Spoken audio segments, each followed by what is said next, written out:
Look, I absolutely don't want to oversimplify burnout. I don't want to tell you that doing this one yoga class is going to completely fix your burnout, because that's simply not the case.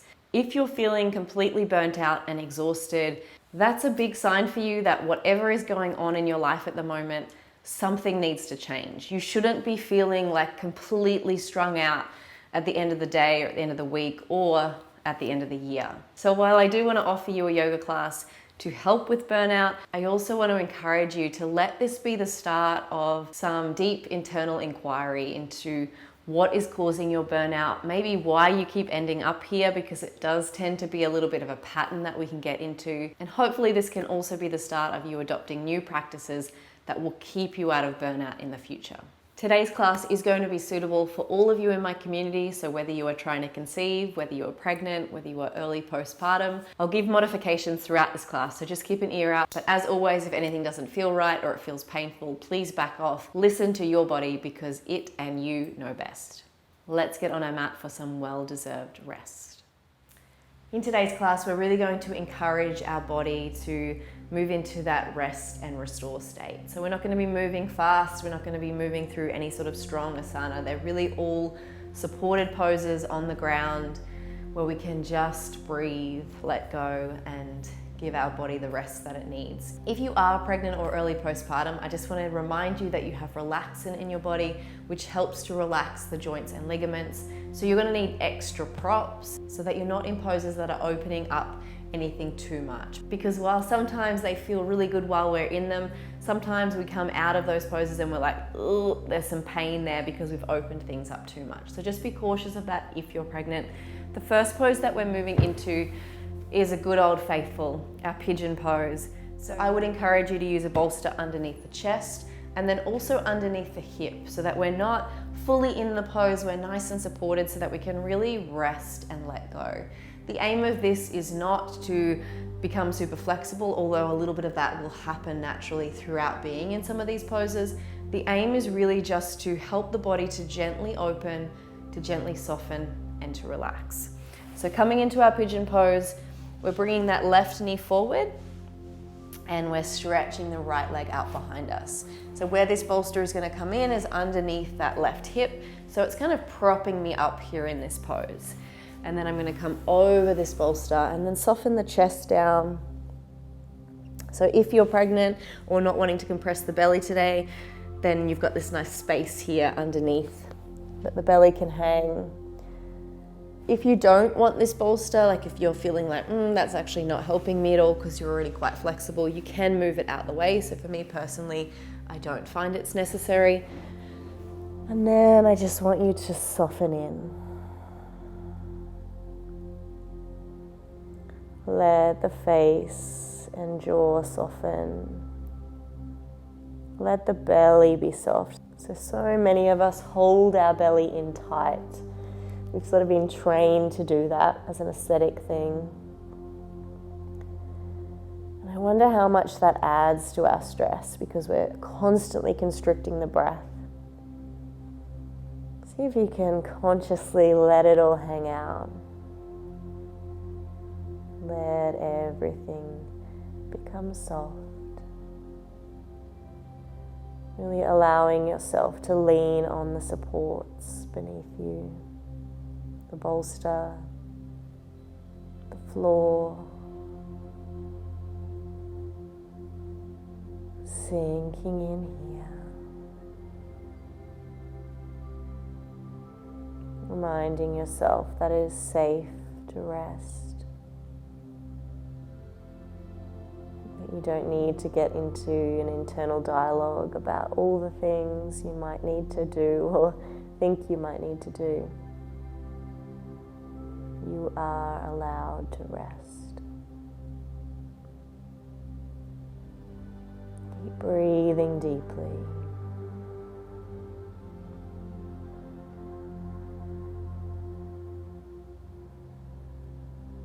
Good. Slowly bring the hands back underneath the shoulders. Take your time coming back up. So when we've been in a pose for a long time, it can be nice. it's a good idea not to jar the body out of it, just to really slowly and mindfully bring yourself back. So I want you to bring the knees together. So pigeon pose is quite a strong hip opener. We're just going to bring the knees together and rock the hips from side to side. Good. I'm going to move into the opposite side now. So the right knee comes forward, left leg stretches out. So again, maybe you're using this bolster underneath the right hip this time, maybe not. Using the bolster under the chest will feel nice to support the chest, support the head. And then let yourself sink and soften. I'd encourage you to close down the eyes if you haven't already.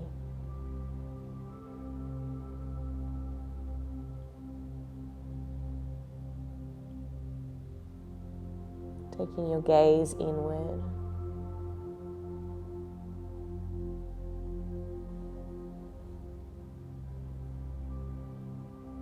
And while you might be feeling like there are lots of things you need to change because of the way you're feeling, because of the burnout and the exhaustion, can you just allow yourself in this moment just to notice the sensations? Notice how you're feeling. Allow yourself to accept all the things that are true for you in this moment. And let go of that feeling of needing to fighting against what is. Just breathe deeply. Trusting that this moment is exactly where you're meant to be, even when it doesn't feel nice. This too is okay.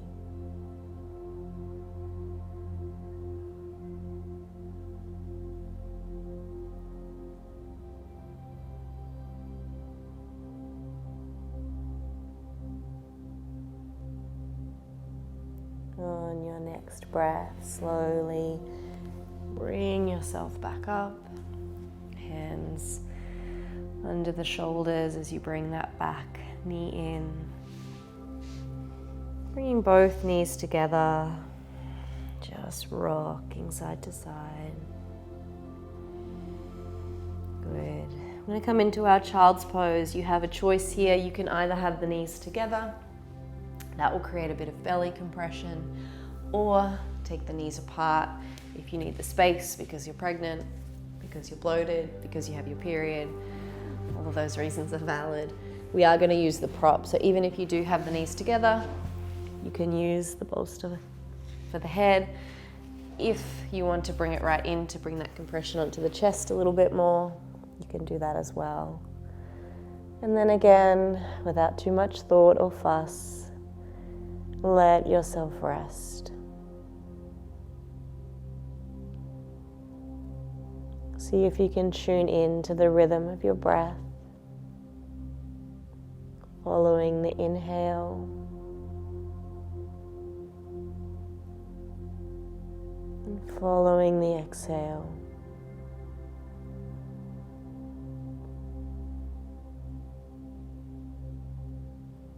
Notice the spaces in your body that fill as you breathe in, and soften as you breathe out.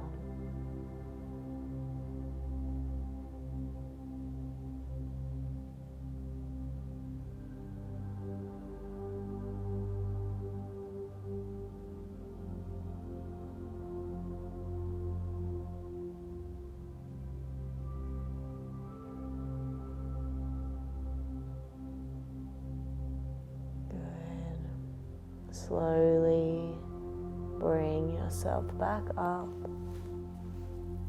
There's a little bit of a counter pose to this forward folding. We're just going to bring the hands behind us, so fingertips pointing away, and just press into the fingertips, lift the chest. If it feels nice, the head and neck can rest back as well.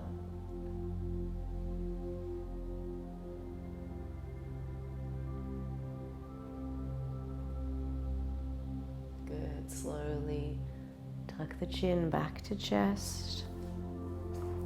Coming back up. Rolling the shoulders a couple of times. Good. And then we're going to come to sit on the bottom. If your hamstrings are really tight, you might need to roll a blanket just so that you can lift the hips up a little bit more. We're going to come into a wide leg forward fold. So what your wide leg looks like will depend on how flexible you are. So maybe you can go really wide, maybe you want to keep it a little bit more narrow. We're going to use 2 bolsters this time because we want to be really comfortable, really supported. This is just going to allow us to rest the head down. Let there be no effort involved here. Oftentimes when we're burnt out, it's because we've been putting in so much effort for so long. Sometimes that's purely mental effort. Sometimes it's mental and physical. Sometimes it's emotional effort. Sometimes it's everything we have has been called on during a season. So our antidote here in today's class is the opposite of that. No effort, just ease. If any part of you is uncomfortable, see if you can remedy that. See if you can find a support, find a prop, find another position if needed, to make sure that you are so comfortable here that you can just rest and be. Let your belly be soft. Let your shoulders become heavy. Face relaxed.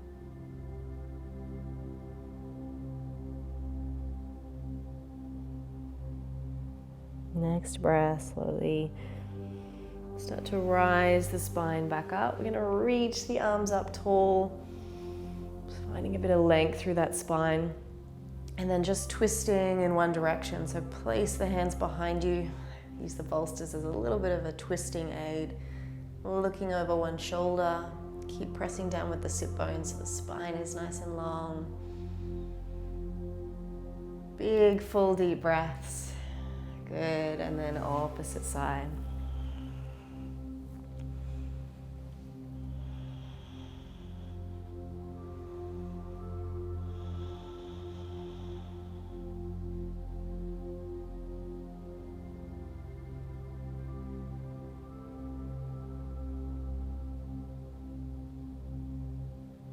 Good, returning back to center.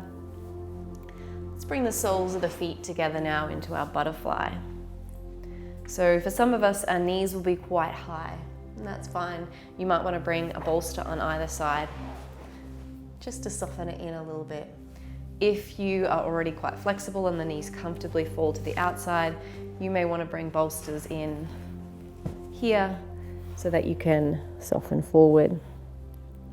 So choose, again, a position that's going to allow you to fully relax, fully let go of any effort or striving,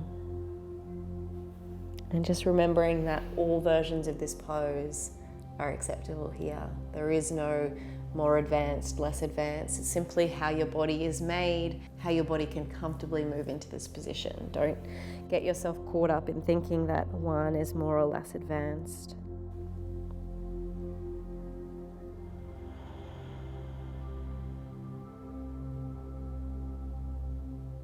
Let yourself be in this space. Full permission just to be here and breathe. If you notice that your mind wanders, I want you to treat the mind like you would a small child. Imagine you're grabbing their hands and gently guiding them back to where you want them to be, with awareness on the breath instead of distracted by all the other thoughts out there. Let yourself be kind and gentle with your own mind, gently bringing them back to here and now.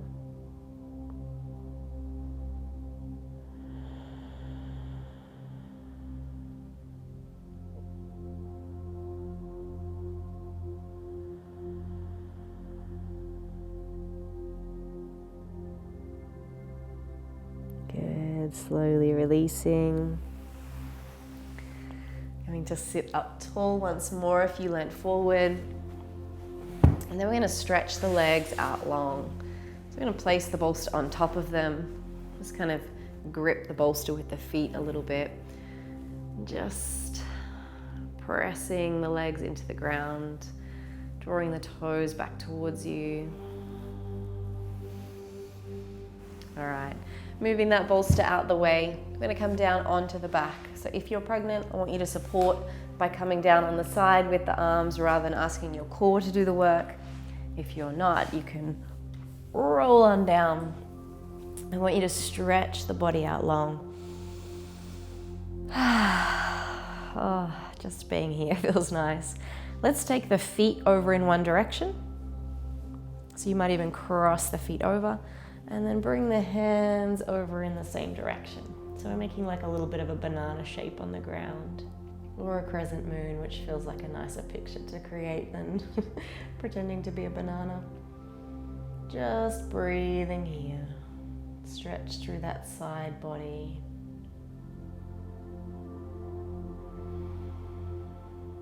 Good. And then slowly bring the feet to the opposite side. So change the cross of the legs if that's how it works for you. Move the hands in the opposite direction as well.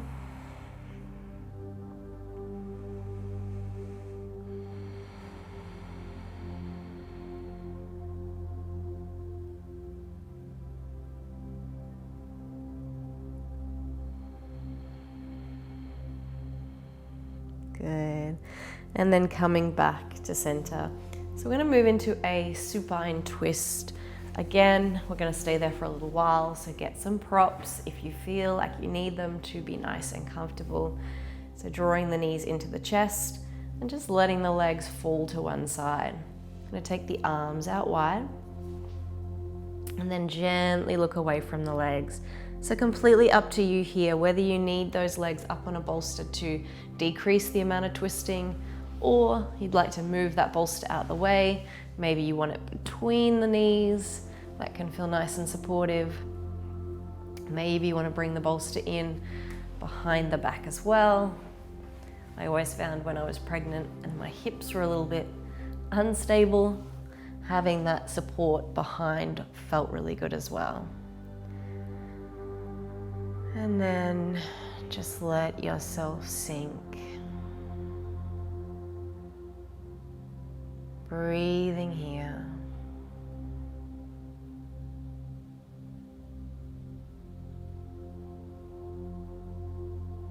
Notice as the body expands on the inhale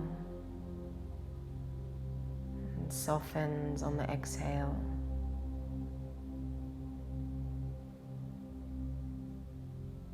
See if you can guide the breath to be a little bit deeper, a little bit fuller, without forcing it, just breathing deep.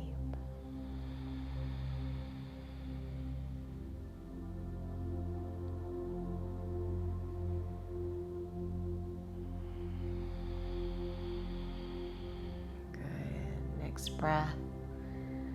Slowly move into the opposite direction. Take your time. There is no hurry. Part of moving into our rest and restore state is reminding our body, reminding our mind that we have plenty of time, that we don't need to rush, that there's no danger, we don't need to hurry. So let yourself be in that state in your yoga practice as well. We practice it here on the mat. And then we rest and we breathe.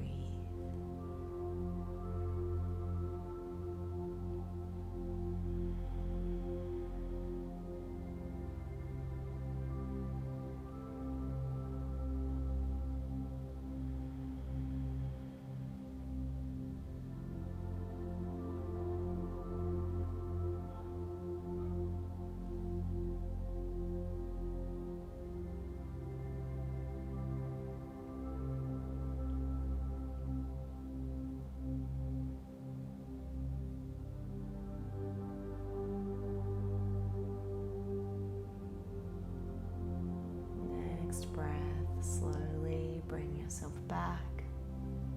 We're going to move into our final pose today.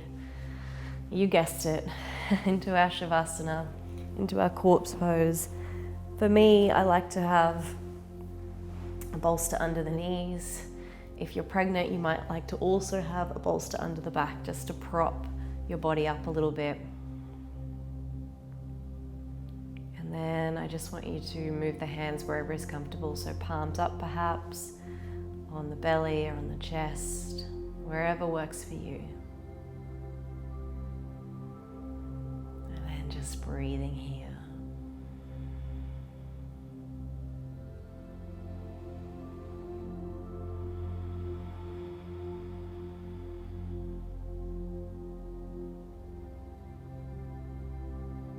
Yourself sink into your body.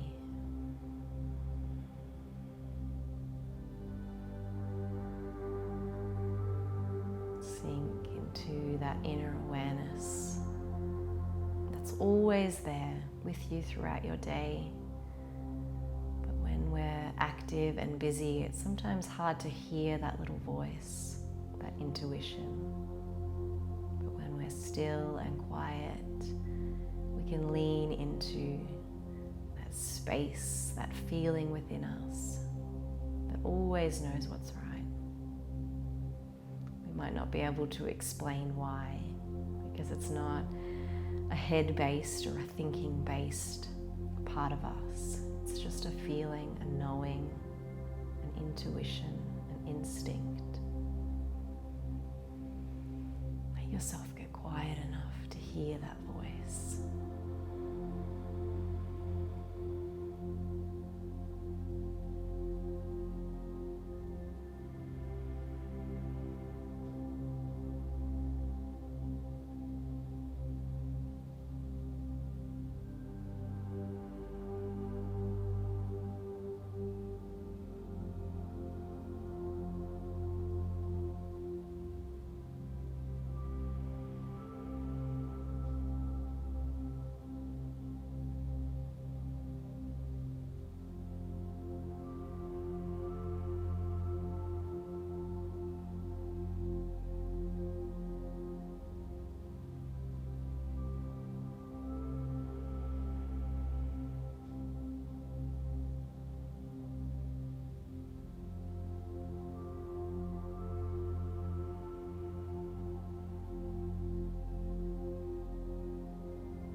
Bring ourselves back, stretching long, taking your time, rolling to one side.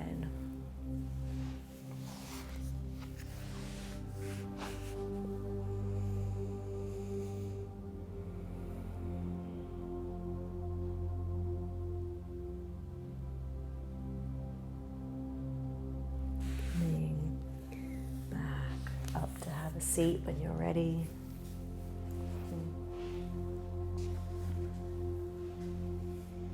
Bring the hands to heart.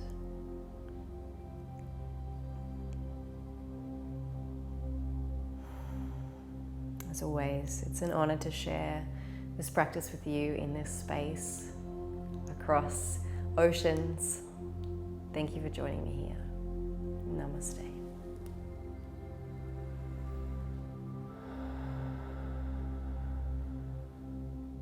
Thank you so much for sharing your practice with me and being a part of this community.